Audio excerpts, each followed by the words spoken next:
Broadcasting live. It's America's longest running talk show on computers. It's Computer America, bringing you the biggest names in technology with guest interviews, new products, and your emails. Listen live at computeramerica.com on any device around the world.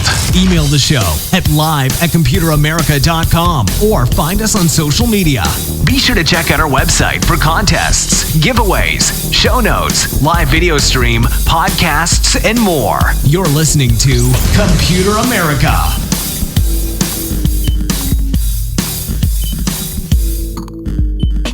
Hello and welcome into the Computer America Show. We are the nation's longest running, nationally syndicated radio talk show on computers and technology. Thank you for joining us. I'm your host, Ben Crossman, and everyone out there, I hope that you're doing well and you are ready for the Computer America Show.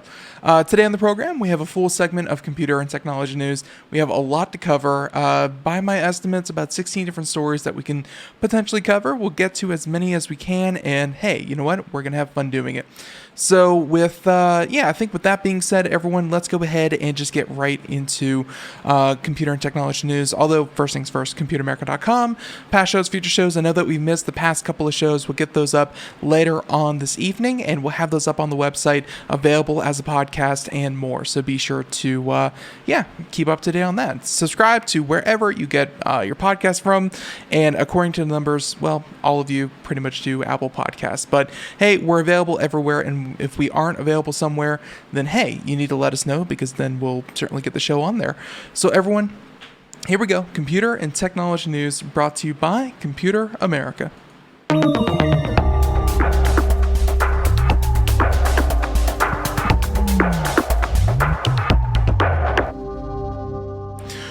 Okay, so we have a lot to cover. A lot of things, from everything from policy, new technology, new releases, unfortunately, there's been some movements in in a lot of the spheres of technology. I think, we're going to start with Facebook. So if you haven't been paying close attention, or or just living under some kind of rock, I gotta tell you that Facebook has been having a rough go of it. And, there's this article that we're showing here on the video portion, twitch.tv/Computer America. But it's saying, could a boycott kill Facebook? Let me just answer the title posed by BBC News, saying no. Just a simple, this kind of boycott is probably not going to be enough to take down Facebook, because Facebook is absolutely, massive. And so what's been happening is that Facebook has been losing advertisers, like a lot of them. And this has led to a number of companies, the biggest among them, think Unilever, Coke, Pepsi, Nike, I know, has also done this. I think that there's Starbucks as well, North Face. So obviously brands that you recognize, brands that you've heard of. All of these are, companies that have decided to hit a pause on their Facebook and Twitter spending. And I was just talking about this with my family last night, and we decided that this was a very clear kind of win-win for the advertisers in two ways. First off, you're seeing companies taking a strong moral stance against what social media does to the conversation. They do not foster any kind of good environment to discuss topics of the day, and the fact that they Facebook in particular, but also Twitter's catching kind of the some spillover from all of this. They get to look like, as a company, they are socially conscious and they are taking a stance with with consumers. The other part of it is that by not having to pay Facebook and Twitter, they are stopping millions of dollars in advertising that they would otherwise have to do. So it's a win-win in that they get that advertising every time one of these companies decides that, hey, now's the time to pull out. They get one of these articles about them saying how, look how courageous they are. Whether or not you believe that, it's another story. But hey, they do make the headlines because they stop spending money. And then, of course, the obvious one, well, they stop spending money. So check this one out. They saying that can a boycott hurt Facebook? They say the short answer is yes. They say that the vast majority of Facebook's revenue comes from ads, which is true. Facebook dropped about 8% on just before the weekend, and they said that it could be about $6 billion poorer. Although Facebook, they're one of the most cash-rich companies out there when it comes to tech. Their platform is their main expense, and their expense really is limited to server costs, paying employees to kind of monitor the information being spread on there, and of course there's a little legal matters that pop up here and there, but really Facebook has little to no overhead compared to a company with that they are valued at. They're massive, and they have such a solid cash flow that it may hurt them in the short run, but it won't hurt them in the long run. So with that being said, they said that many companies have only committed to a 1-month boycott in July, and this is another point that we kind of made last night, was that a lot of these are not true boycotts. They're just kind of like, we're going to stop for a single month or the rest of the year. No one has said forever. No one has actually, or at least not many of these large companies have said, we are never going back to Facebook. They're just saying, for 1 month, we're going to do that. So, yeah, it's pretty interesting to see how this backlash will affect Facebook. And they mentioned that, some of the policies that Facebook had already put in place in 2016 that had not been implemented due to a number of reasons, they're starting to implement them kind of in full force. And a lot of this has to do with the sharing of fake news. A lot of this has to do with the type of content that's allowed, and so on and so forth. So a little bit of backlash over, political reasons. There's really not much other way to put it. So this article from the BBC actually covers a number of different topics related to this, kind of sideways. They also mentioned today Reddit, and Reddit, of course, being the second most visited website on the internet. The first being Google. Reddit, which is like the largest online social forum community kind of deal, banned the Donald, which is a Donald Trump support subreddit. And that's the one that kind of made headlines. Of course, through the entire ban phase that happened earlier today, which, you can kind of see here on this one as well, they banned about 2,000 communities. So 2,000 subreddits were banned today alone. And of those 2,000, of course, the news is going to focus on the Donald, even though the Donald, as a subreddit, was already quarantined. And what quarantine means is that if no one can just kind of stumble onto it, you have to make an account and you have to verify the account, and then you have to kind of join the community on purpose. It's not like you're going to see any of the content by accident just surfing through Reddit. And so it was already on life support. I mean, it was already dwindling and not an active community. They moved to a different place, and now they finally just kind of sealed that coffin shut. and completely ban the subreddit altogether, along with another subreddit, which I think is a far left-leaning subreddit, ChapoTrapHouse, and like I said, about 2,000 other. Whenever these ban waves kind of go out, and you hear some of the communities that were going on Reddit, it kind of makes you think, wow, we couldn't have taken a stronger stance on, there's a lot of race hating, there's a lot of transphobia, there's a lot of just really horrible stuff. And these huge ban waves, they're pretty good at catching the really, really bad stuff. And of course, some of these communities are only going to be, 100 people large. But still, Reddit is at least taking that stance on their platform, that this kind of conversation has no place on Reddit. So with that being said, by the way, a number of these include just a lot of really, really bad subreddits. So we're not going to list them here on the air. I don't think we're legally allowed to with some of these names. But yeah, they're pretty interesting.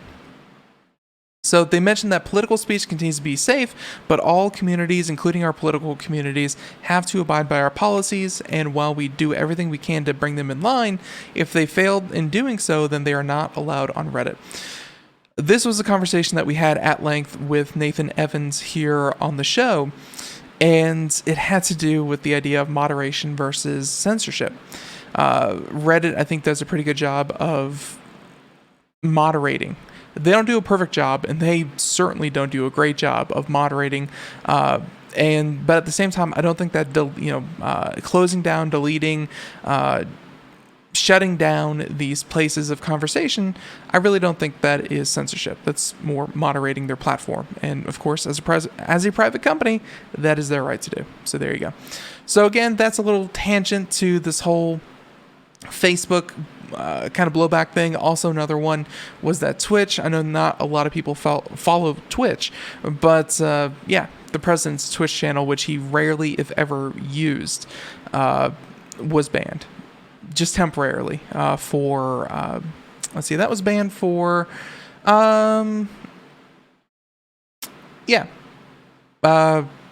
Political reasons as well. So there you go. Okay, we're gonna go ahead and move on from that. But hey, a lot of kind of politics in tech, and I know it's not everyone's cup of tea, but unfortunately it kind of invades what it is that we do here. So how about we go ahead and move on to something that is a little bit more tech focused. There's no size that you can take about this. Let's talk about data caps. So where politics, obviously people can land on one side or the other, data caps, no, this is about as clear-cut as almost, let's say, the right to repair movement, which is mainly consumers versus large companies, and that's the line. This line with data caps is, once again, internet providers, ISPs, and consumers. Data caps haven't really been a thing. They were a big thing. They were a big topic of conversation before the end of net neutrality. And of course, net neutrality, actually did go away. And data caps, the conversation about them kind of went away as well, even though they've been getting implemented. Even though data caps have been getting implemented more and more.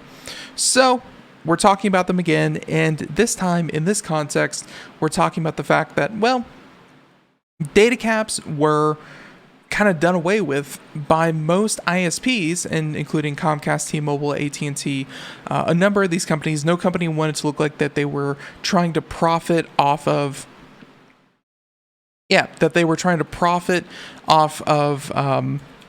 the pandemic by people staying home and having to use more and more internet. So the companies decided, hey, we don't want to look like the bad guy here.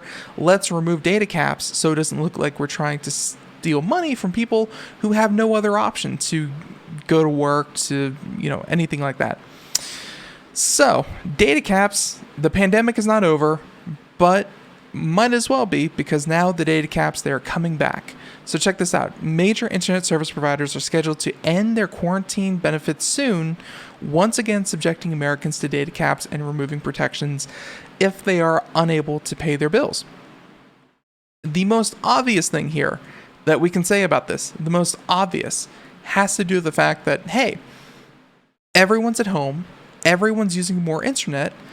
That seems like the time and the place to actually implement a data cap that would do something.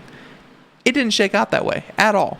That was the time that they lifted the data caps, let everyone use as much as they wanted or as much as they needed, and now that things are kind of going back to normal, enter resuming the data cap. The data cap was the only, that was really the only argument that they had for data caps, was that it allowed the internet providers to manage traffic, and it allowed them to charge people's fair share for however much internet they use. Now remember, if you use your internet as much as you pay for, let's say you of course pay for internet, and they say you get up to 100 megabits per second upload and download speed, and you use that, now you're getting charged even more for using what you already pay for. And again, internet is not something that is finite like it is with water or gas or electricity. No, the flow of information is actually,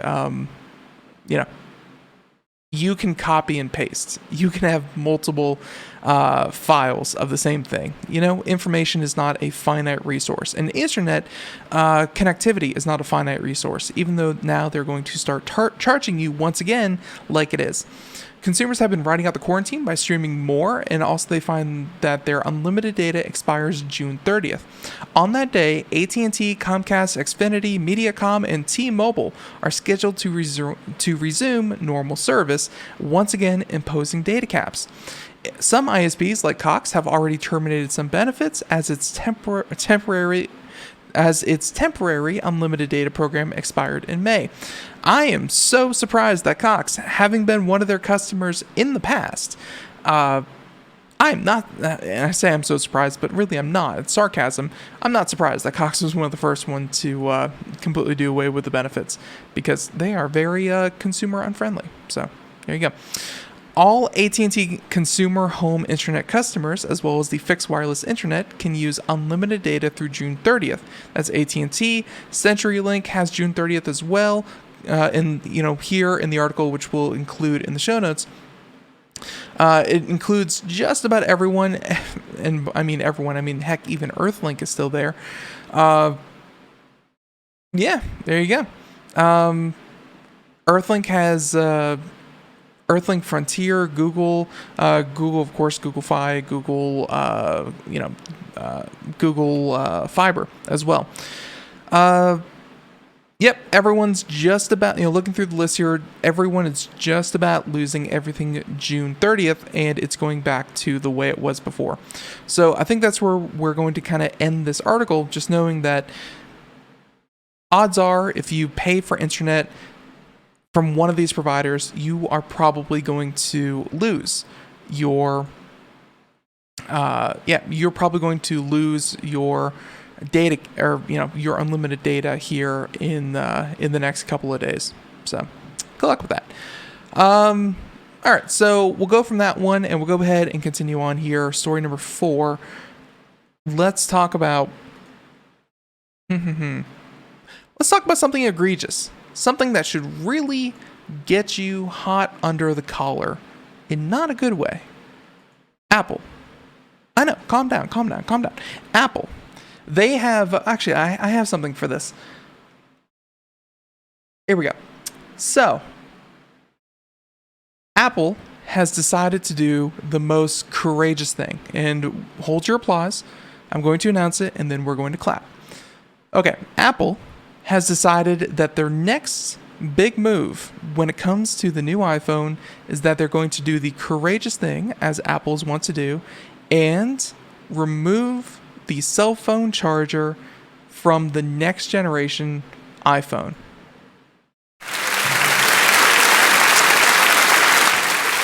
Yeah. Yeah, I know. It's pretty darn crazy that they're able to work up the courage to not only remove the charger, everyone, but to on top of that, remove the earbuds.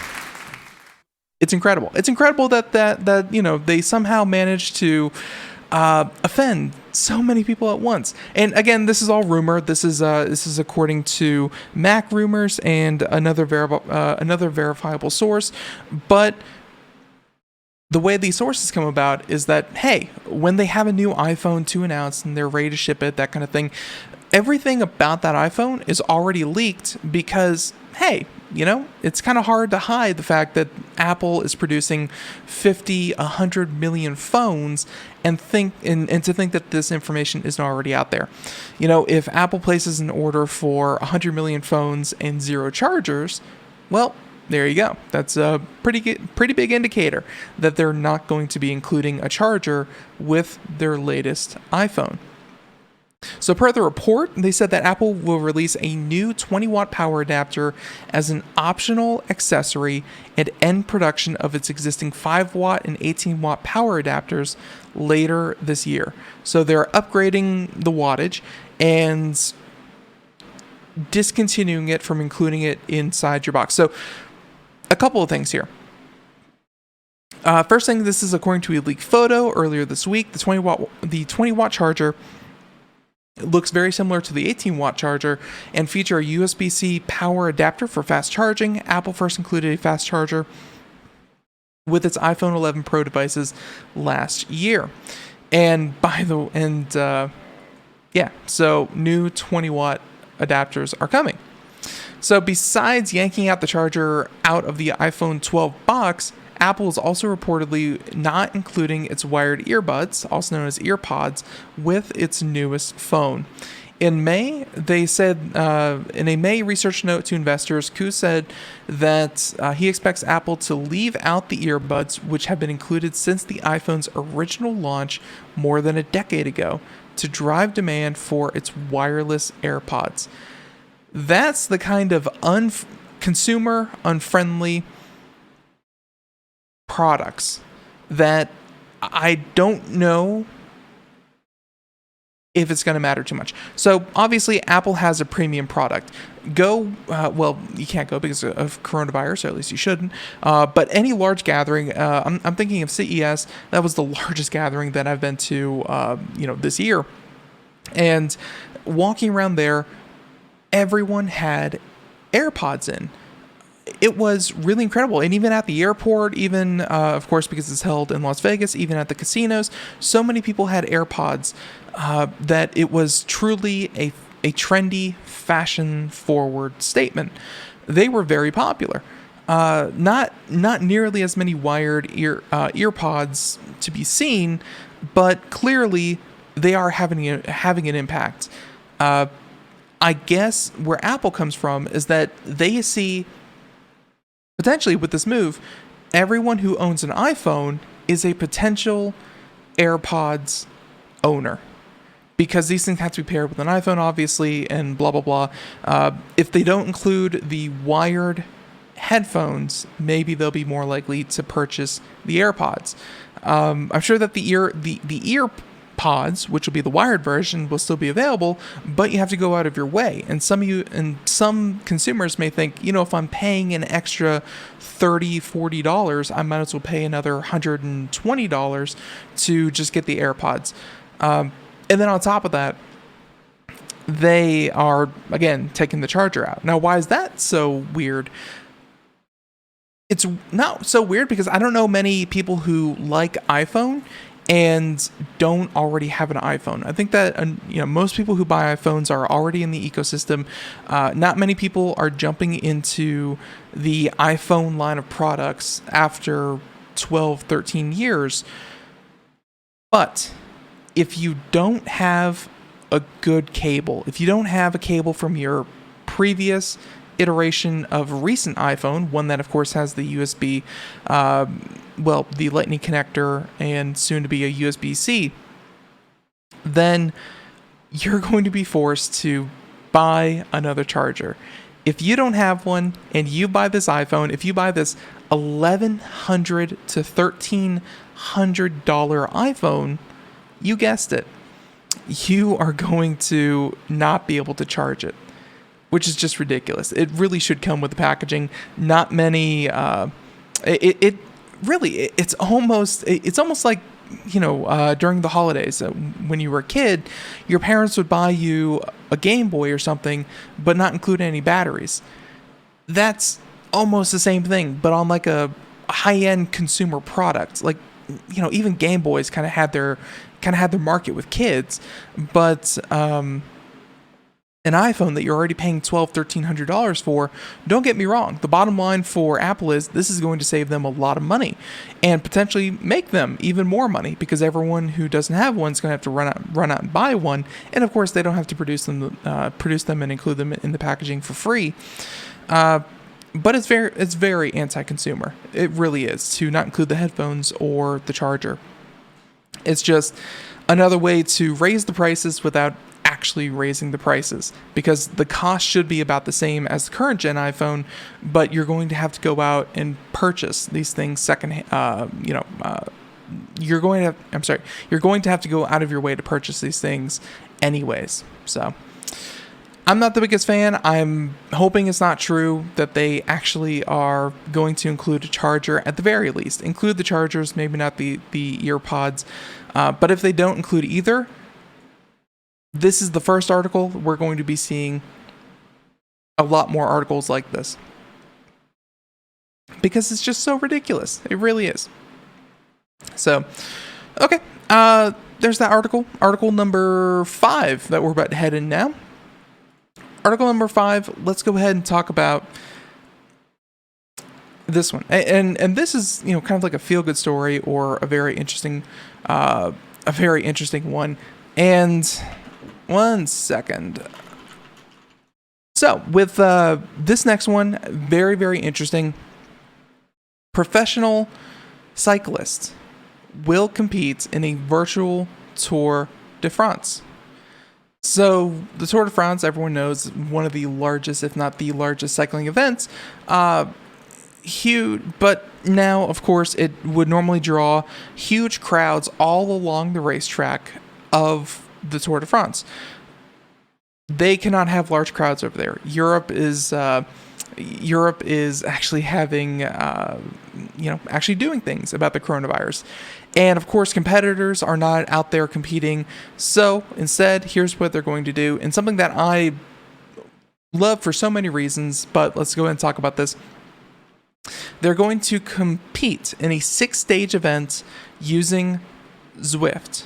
And I'm not that familiar with what Zwift is. It's an indoor cycling app. So I guess, something that people can, you get like little avatars, you get racetracks, you get ups and downs. Obviously, you have to use, I'm assuming, some kind of connected app. And, saying here that, there's different routes and goals and, using different kinds of things.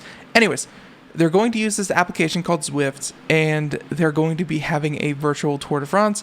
I don't think it's going to have like the full effect of it. There's not going to be like prizes and that kind of thing. But here's what I like about this.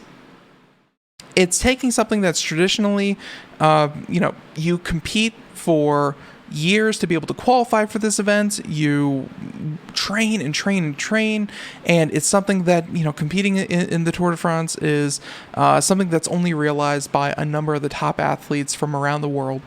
And for an amateur, you may only be able to kind of watch it and kind of wish you were there, that kind of thing. What I like about this whole thing is that, well, it's not a replacement for the actual Tour de France. When this whole pandemic thing is over, it's going to continue. It's going to be held just like it has for years and years and years. It's something that, will come back. But for now, and I hope that they keep some element of this, if you like this event so much and you feel like you want to compete, And I'm already starting to think of so many other competitions out there that could also have kind of a real world simulation of what it is, or an approximation of what's happening.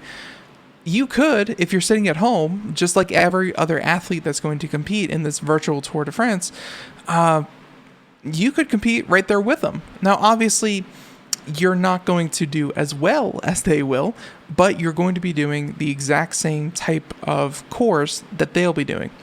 And when you think of something like the Olympics, or any other big event, you can kind of start to see the possibilities of what having at least a virtual sphere accompany, or kind of happening with the physical events. Again, this is just a sign of the times. It's going to switch over for the immediate future, but in the long run, it's not going to. But I'm hoping that the electronic presence kind of sticks around, and anyone with a bike, anyone with the app, is able to race just exactly like the athletes who are actually using Zwift and being able to compete with this. It's almost like computer games. If you watch professional esports and professional computer games, one of the attractions of computer games is that you can sit down, download one of these games, be it League of Legends, Overwatch, chess, Mario Kart. You can sit down and play the exact same game that you're watching on the screen. Now, maybe that possibility can be fulfilled for something like the Tour de France, and you will be able to race on the exact same track, exact same routes, exact same time as the people you would normally be watching on television. And if you could think about scenarios where you have virtual track and field meets during the Olympics, or you have virtual powerlifting during one of these powerlifting events, turning everything physical and but turning everything physical into a virtual space, and then allowing people who didn't qualify or just weren't invited, they get to compete in their own space. Now, of course, there's the whole idea of cheating. There's the whole idea of what's actually real, what isn't. All that aside, all the cheating aside, all of the negative things aside, this has a lot of potential to, I think, bring a lot more people into the sport. Obviously it won't work for a lot of things, like football, but for solo things like, hey, racing your bike, it could be very, very cool. And so let's go and talk about this article just a little bit. Like the real life tour, riders will be able to compete for the green, best sprinter, polka dot, best climber, white, best rookie, and yellow overall winner jerseys. Every category will be decided on points, differing from the real life tour, which uses time to decide the yellow jersey, and all of the scores will be pulled together to decide the best overall team. Zwift chooses the system so squad can rotate riders between the various stages. And yeah, they're saying that today esports for us is the athletes competing from the comfort of their homes. Because of the situation we're in, the future of it is, let's go into an arena with 30 to 40,000 people where we can sell tickets, concessions, and broadcast rights. That is the end state. So I'm not the biggest fan of that. I think that obviously the appeal of this is that you can, kind of sit at home and watch and compete and that kind of thing. The idea of selling out arenas is something that honestly seems a little small-minded. You build up this online platform, you build up this online ecosystem, and this whole platform, and then your idea is, well, let's bring it back into the physical world. Not my favorite part of this whole article, but I see the implications of these kinds of events. And again, it's not the end result. The Olympics is not going to be held in virtual space anytime soon, but it is something that will be developed over time. Something that has been pioneered with esports and will hopefully one day soon be taken more seriously by other traditional sports. So there you go. So with that being said, story number 6, a lot of different articles that we could talk about here. This one made pretty big news. this one made pretty big news and had to do with iOS and really India. I know we don't talk about India rarely at all here, but check this one out. Another 53 iOS apps besides TikTok are grabbing clipboard data, and a number of these apps are also being banned. If you didn't hear, this was another. This was another report. Here it is. Actually, let's do this one, and then we'll go ahead and do the one we just announced. But this first one from The Independent, saying that TikTok banned in India along with 58 other mostly Chinese apps amid border tensions. India and China are having what I believe military personnel would call a kerfluffle. There have been unfortunate, lives lost on the border. There's been increased political tension between Beijing and India. And of course, there's a whole nother side of this that I'm just not qualified to comment on. But I can say that TikTok being the subject of a number of reports that TikTok is being used to collect not just kind of occasional data, but lots of data from every single phone that it's installed on. Like some security experts have called it pretty much spyware for the Chinese government. It's really invasive. So with that being said, China and India and the climate that they're in, this has risen to 58 apps being, 59 with TikTok, being banned from all Indian phones. So they say that it has denied allegations about its relationship with the Chinese government, publishing a blog post late last year in which it said that its data centers are kept outside of China and that it is not subject to Chinese data law. The Indian government has now said that it would block the app along with 58 others, including Alibaba's UC browser, Tencent's WeChat, as well as games such as Clash of Kings. Which, by the way, I had no idea Clash of Kings was even a Chinese-based game, or at least the producer behind it was a Chinese-based company. But here we are.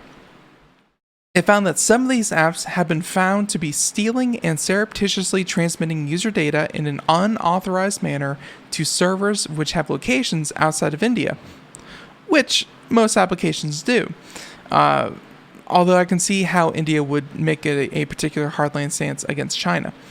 They say that it describes such data as use as a matter of very deep and immediate concern, which requires emergency measures. Members of the public have also voiced concern about the way that apps are used with the data that they collect, and the ministry also noted that India was looking to become a leading innovator when it comes to technological advancements and a primary market in the digital space. I think a lot of people have looked at India and where it currently stands the same way I think many people have been looking at China or looked at China back in the 80s. And, it wasn't too long ago that people looked at China as kind of very underdeveloped, not a technological powerhouse, not a superpower in most regards. And now, hey, I've been hearing it for the past 10 years, China is the new biggest market. They have 1.2 or 3 billion people. Hundreds of million of them in the next couple of years will become middle class and start to consume products on cell phones, smartphones, online services, things like that. Every single company that has any kind of presence in China is really chomping at the bit to get their market share of China. But of course, the problem is, being a communist regime, China has a very tight chokehold on which companies are allowed and what information, what kind of services its citizens are allowed to use. Now, you look at India, they're going through the same thing, or at least are poised to go through the same thing. There's a lot of disparity between populations in India, but they have a massive population of like 1.4 or something like that billion people, and a number of them, they're going to start using smartphones for the first time. They're going to start using apps, shopping online, consuming online content. Indians are going to just kind of catapult themselves into the 21st century, and there will be hundreds of millions of people coming online for the first time in the next 10 years. India is embracing that. They're trying to position themselves to benefit themselves the most they can. Make sure that as much of the economy is kept within India. China doesn't like that. Obviously, if there's also been talks of things such as, let's say, China losing Apple in particular. Apple has been looking at India to produce its smartphones. If they lose something like that to India, that's a huge blow to the Chinese economy, and a huge boon to the Indian economy, where a lot of production that was traditionally held in China and has been for the past 15, 20, 30 years is going to start making its way, especially in the tech scene, to India. I really do feel like that's part of what the tension is, and it's only going to get worse as time goes on. So let's go ahead and continue on here. They have a full list of the apps, which will be in the article that we included in. The ban was lifted. TikTok celebrated by launching campaign Return of TikTok, and posted a blog post claiming that in India it had over 200 million users and counting. And think about that, 200 million, and that doesn't even scratch the surface for however many possible subscribers there could be. Earlier this month, Google banned an app called Remove China Apps from its online store. The tool, which scanned the phone for any apps developed in China, including TikTok, and deleted them. An interesting idea for an app. Interesting. And has been reported to have been downloaded more than 5 million times in a short period that it was available. The movement to delete Chinese apps amid the ongoing tensions between the two countries has been supported by citizens on social media, as well as spokesperson for Prime Minister and the ruling party. So there's a military side of this, there's a political side to this, there's a technology side to this. India and China, it's actually pretty interesting. Obviously, Computer America, as an American, I'm kind of used to reporting these things, but on a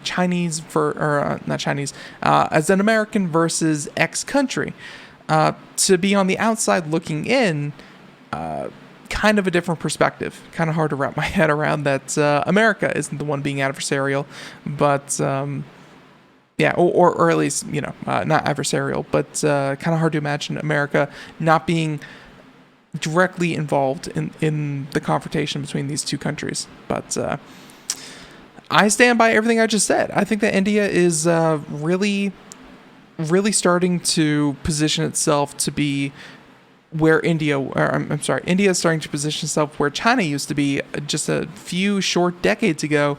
And there's going to be a lot of growing tension, mostly economic, between the two countries, especially because, hey, they do share a border. It's something that America and China never really had to contend with. So there you go. Next topic. Let's see if we can do something more, a little more down to earth. All right, I have a good series of stories here. Let's talk about this one first, a little hack. University of, and we've mentioned this with our cybersecurity experts and things like that, that traditional sources of information aren't really where the hackers are going after, especially those looking to extort money. So traditionally, you had things like trying to hack the CIA. You had trying to hack into financial institutions. You had hackers trying to compromise billing systems, PayPal, things like that. And that got really hard. That got super hard. They locked everything down. New regulations were put in place, and hey, they really got a good handle on that.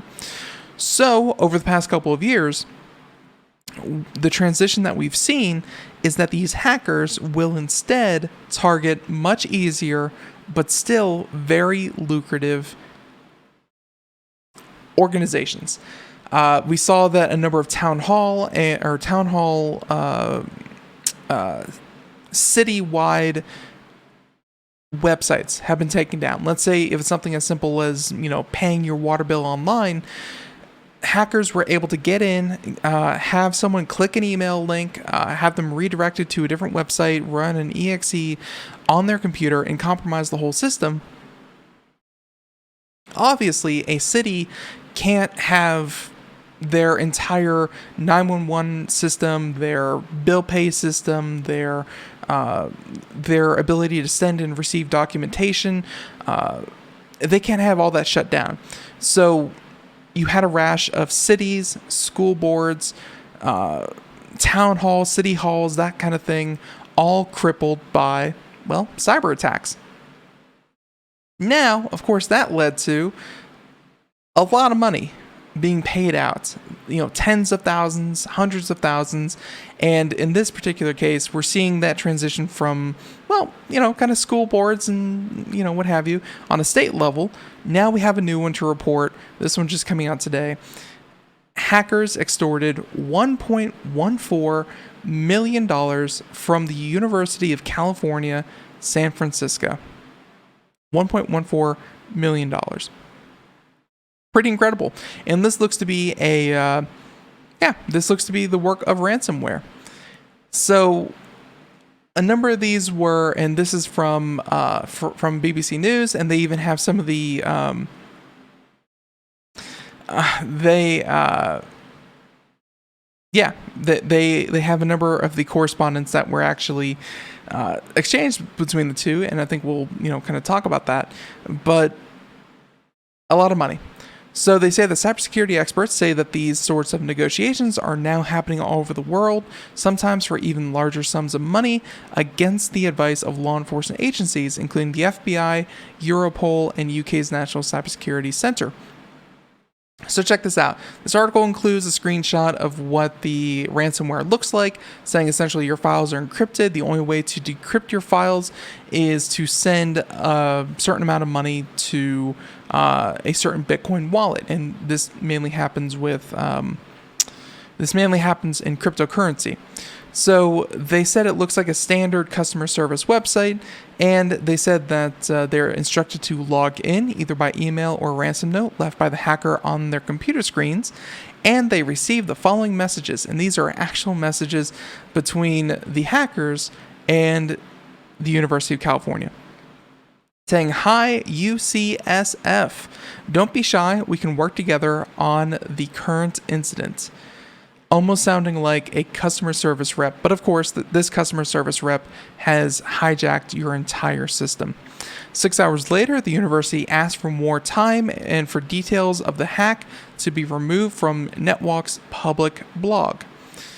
He said, "Done. Your data is hide from our blog. Now let's discuss." And I did not say that incorrectly. They typed it incorrectly.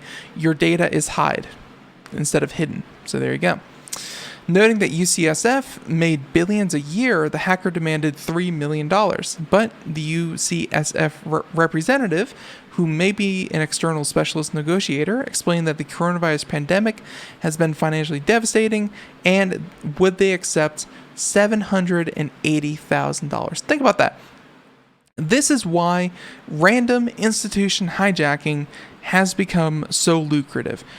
They got this virus in there. They got the ransomware into their system, and next thing you know, they are willing to hand over $800,000. It's not even like they kind of clammed up, didn't respond, contacted law enforcement and cybersecurity officials and said, "Hey, we're being hacked. Help us out."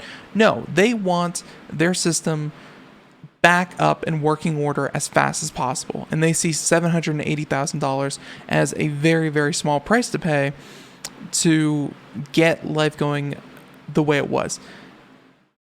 So they said that how can I accept $780,000 is like I worked for nothing. You can collect money in a couple of hours. You need to take is seriously. If we'll release our blog student records data, I am 100% sure you will lose more than our price what we asked. We can disagree to an price, but not like this, because I'll take this as an insult, or take this like an insult. Keep that $780,000 to buy McDonald's for your employees is a very small amount for us. very grammatically poor. And that is kind of par for the course. Many of these hackers are from, and especially that are doing this kind of thing, are from a number of either Eastern European or Middle Eastern countries. And of course, they could just be faking the accent altogether, or faking the typos altogether. Let's see. I spook with my boss. I sent him all messages, and he can't understand how a university like you, $4 to $5 billion a year, is really hard to understand $1 million. But okay, I really think your accountant department can get $500,000 more, so we'll accept $1.5 million, and everyone will sleep well. The university, hours later, came back, and it had procured more money in a final offer of $1.14 million, saying, when can you pay? So, yeah, now, of course, the FBI, after the fact, is assisting. 116.4 Bitcoins were transferred to NetWalker's wallets, and the decryption software was sent to UCSF. Saying that even if they pay the ransom, they'll simply receive a pinky promise that the stolen data will be deleted. But why would a ruthless criminal enterprise delete data that it may be able to further monetize at a later date? Which is very true. I mean, if they're able to get in, that they were probably able to download all the student records, emails, that kind of thing. And odds are the bad guys don't really play by a lot of fair rules, and a lot of this data, I would not be surprised, would be found for sale just a little while later. They say that most ransomware attacks begin with a booby-trapped email, and research suggests that criminal gangs are increasingly using tools that can gain access to a system via a single download. In the first week of this month alone, they say more than 1 million emails they saw more than 1 million emails with a variety of phishing lures, including fake COVID-19 test results sent to organizations in US, France, Germany, Greece, and Italy, and they're encouraged to back up their data. Really, that is the only way to be completely safe to this. Because you'll never have that 100, and especially with places like universities, where you have, thousands of employees, and it just takes one of them to kind of make a mistake and click something that they weren't supposed to. The number one way is to, hopefully silo your information so, no one person in no one place can actually compromise all of it. So silo the information, encrypt the information, store it, make sure that it's encrypted when it's stored. And then on top of that, store it encrypted, make sure that's all password protected, and back up your data. There we go. So that even if it's locked, even if it's completely, inaccessible, have some way to recover. And then here's the part, other places have gone through this, and they did have backups that were all encrypted, and they were able to get the information back out. The only problem is that they did not have a good plan in place, because I think it was like the city of Baltimore, they didn't have a good plan in place for restoring, 14 or 10,000 computers. It's not as easy as it sounds, and it does not sound easy. Having the data backed up is one thing. Being able to actually implement a complete reset of your system and, actually implement the backup that you've made is another huge part that, I think a lot of these people, they follow the basics, but then they think, hey, it'll never happen to me. And then here we have, it does. So University of California out $1.14 million. Obviously, not going to ruin the university, but it's a sign of the times. I think any organization that is that big, everything from basic utilities to electrical grids to universities, schools, any Fortune 500 company, anything that just has a lot of people and deals with a lot of revenue, they're now targets. like I said, traditionally it was just banks and people who had cash, and now it's anyone with a large online presence. So we'll definitely see. We have time for one, maybe two more stories. I think this next story that we're going to do has to do with Disney. And this may be a fundamental change that could be coming to a movie theater near you, well, once movie theaters are actually open again. Disney, they have presented a new-ish technology. I mean, it's already existed in a number of ways, but of course, the fact that Disney is able to reproduce it themselves and eventually one day use it themselves, it's going to change a lot. Disney's developed movie-quality face-swapping technology that promises to change filmmaking. And it's really, really interesting. If you're watching the video portion, we're going to go ahead and play this here in the background. High-resolution neural face swapping for visual effects by Disney Research Studios. They say that one of the bigger challenges of creating deepfake videos is, as they've come to be known, is creating a vast database of facial images of a person. Thousands of different expressions and poses. And of course, the more poses and expressions and kind of way that they, kind of speak and say different words and mouth different words, the better the neural network is going to be. But the images are usually pulled from sources with limited resolution. Even a 4K video file can yield low-res face images, given how small faces often appear in the overall framing of a shot. So, and of course here on the video portion, you can kind of see how Disney is doing this. So with that being said, every day there seems to be a new use for machine learning, and this is yet another one. They said that the new algorithm, which was created by the researchers, starts by actually modifying the source to make it easier for alternate faces to be swapped in. The motion in the source footage is subtly stabilized and smoothed out to eliminate potential problems, such as a slightly quivering lip that could potentially throw off the automated swapping process in a later step. The research also improved several other steps along the way, and of course that includes blending and compositing techniques to better match the overall contrast. The algorithm even does a much better job at generating the in-between faces needed to create smooth results so that the new face doesn't appear to jump around when the altered footage is played back. And it's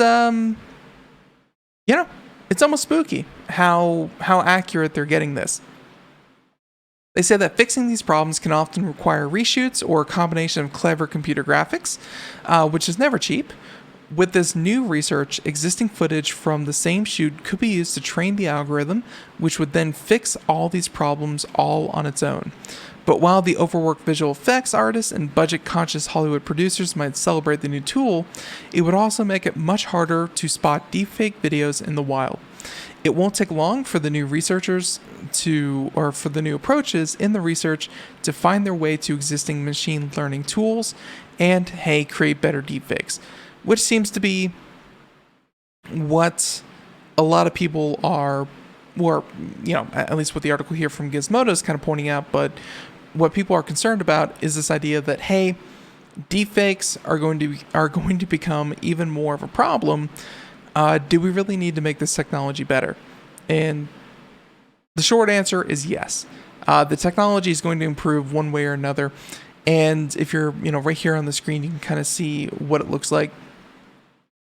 Obviously, the quivering, the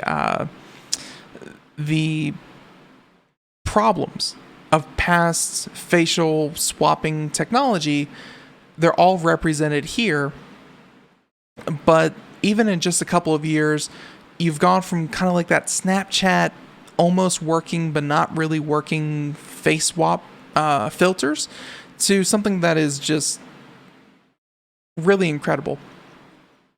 I wonder how Hollywood is going to use this for their benefit. I'm actually kind of wondering if they'll take any old actor and then they'll be able to kind of face swap with enough kind of facial mapping of a person.